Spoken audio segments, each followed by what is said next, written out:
How you doing, everybody? It's Jay Nanda, San Antonio Metal Music Examiner for Access.com. On Memorial Day Sunday of absolute metal and thrash, coming to you from the 4th annual River City Rockfest here at the AT&T Center. Bunch of bands headlined by Disturbed, also Scorpions, Megadeth. So many bands, but all I gotta say right now is holy Hatebreed! I can't believe you guys are back in town. Bass player Chris Beatty, drummer Matt Byrne, Beatty, drummer Matt Byrne. How you doing, guys? Great to have you back. Excellent. Good to be here. It's been a long time. How are you? They're touring in support of the Concrete Confessional, slamming, thrashing, straight in your face album that came out on Friday the 13th.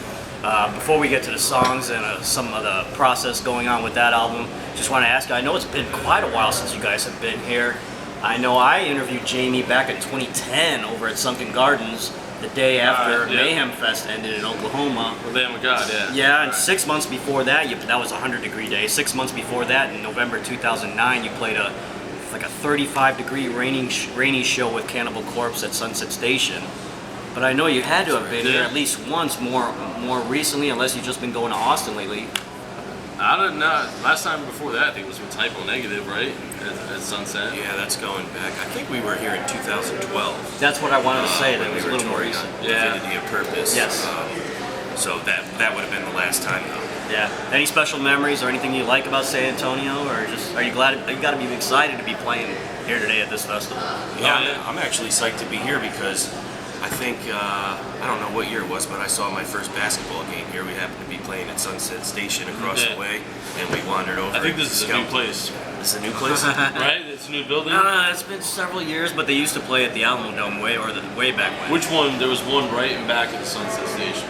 Is that this building, or they built a whole new one? We saw the Alamo Dome way back. The Alamo Dome, the football stadium. This city was the first one. This is now a basketball center. I thought the same thing this morning. Somebody was like, "No, this isn't the building." Same spot. Whatever. I know it was the city though, so it's all good. You guys are here to thrash out today in a festival atmosphere. Concrete Confessional, like I said, man, you guys have just been. You know what? One thing that always fascinates me about a band that is known for putting out heavy music all the time, consistently with your records, and you guys fit this bill to me.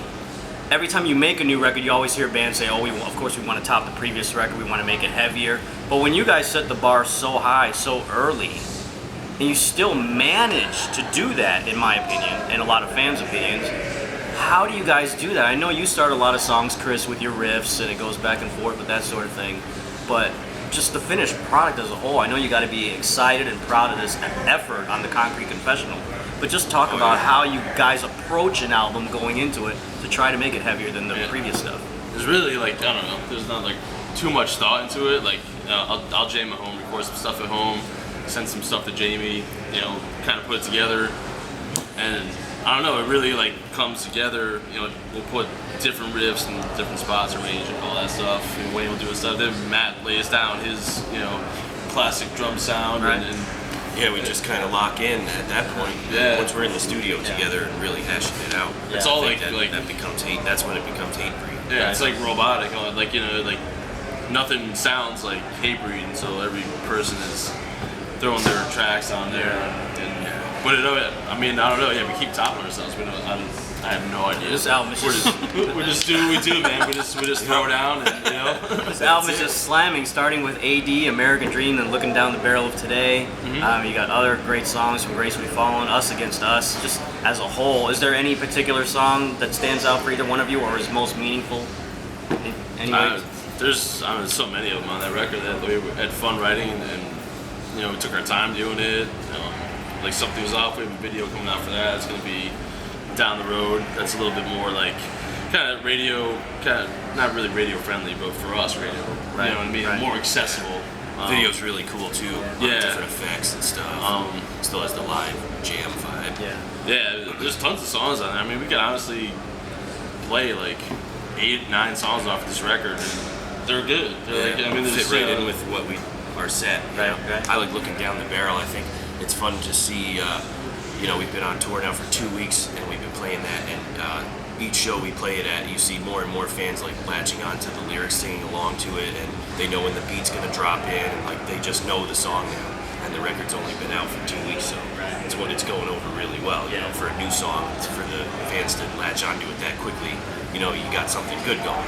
And this was a question kind of expanding on that, your involvement in the album that I wanted to ask, but also one of my social media readers, David from Iowa, was asking that you two are the rhythm section. How does your process fall in line with the making of the album? Are you kind of somewhere in the middle? Do you guys just work as a pair or individually and then throw things with the lyrics and Jamie? How does that all work? Well, I mean, we'll kind of like put everything together, like demo everything, and then Matt like puts his stamp on it. You know what I mean? Like he'll go record first and lay down the tracks to like all the scratch stuff and whatever, and then I write stuff to his drums. Like I'll take the guitar tracks, the scratch stuff. Video bombed! It's live TV, yes. That was Frank. Anything can happen player. at the River City Rockfest. Yeah, Frank, guitar player. But yeah, continue. Yeah, I'll mess with like, you know, what we have and try to spend my time like writing like bass lines and shit. And try not to overdo it.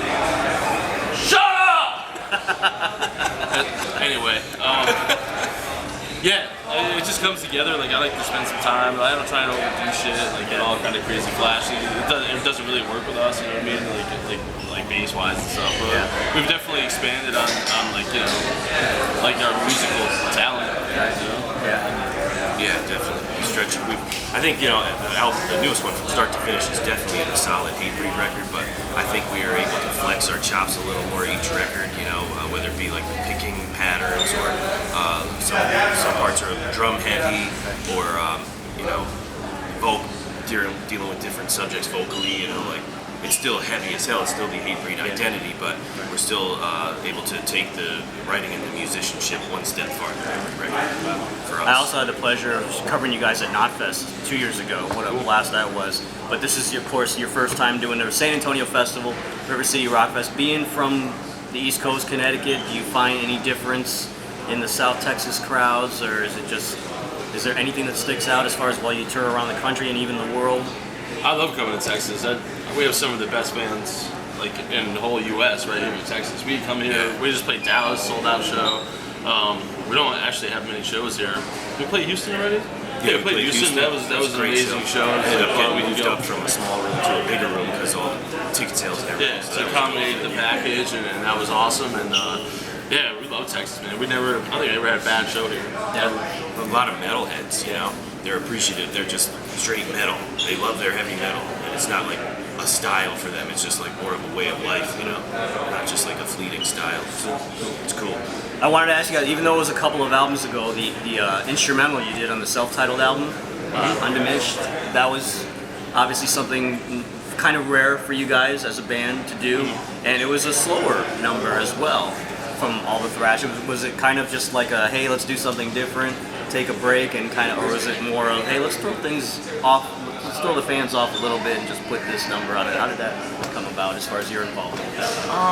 I mean, that album as a whole, I think there was a lot of experimenting going on, you know, with a lot of songs, and that was just another step in that direction of trying something different. We had never done an instrumental to it like that, so why not give it a go? You know, we had tried some other different things, so that was a fitting format to introduce something like that as well.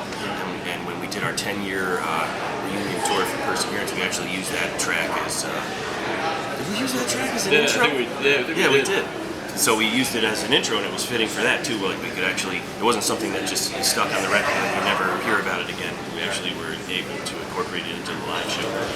And Matt, that's a great segue, because I was about to bring up Perseverance and the fact that, you know, for many years that album has been used either, if not by yourselves, as among the public as a measuring stick. Whenever you guys make further records, it's like, oh, this kind of reminds me of Perseverance, yada yada. Now, is it still used as a measuring stick, whether you're in the studio or with the feedback you're getting from people, or are you guys far enough along in your career to where you feel every album stands on its own and doesn't have to be compared to anything else? I think, I mean, for a while it was, but I mean, like now, like our new record, Divinity Purpose, you know, Concrete Professional, we're able to play like a bunch of songs off of this. You know, I mean, we're not that band where we have to play only old shit. So we could go play our new stuff and people know that and appreciate that. You know, I mean, we're not stuck in that era. We do play it like on our headline shows. We have like an hour and 20, hour and a half to play. We play from everything. Right? But Yeah, man. We just keep pushing ourselves. I think we're at a new bar now. You know what I mean? Like, it's awesome to have that under your belt and be able to say, yeah, we did that. And we still love playing it and all that. Yeah, we want it stuck there, which is cool. Yeah. Matt, a little birdie tells me that you're kind of getting into yoga. Is that correct? Yeah. Yeah. Actually, the last year. Good deal, because I'm a yoga aficionado that's great. as well. It's great so, stuff. Yeah. So how does that help you on tour as far as the foot pedal work, as far as your downward facing dogs and that sort of thing? Well, or are you just getting into it? I've been doing it for about a year now, and we out of that year, I mean, 6, 7 months we were home, so it was easy. I think it's easier to do it at home and consistently go. You know, I go 3-4 times a week. On tour, it's a little tougher to keep up a schedule because there's a lot of distractions out there.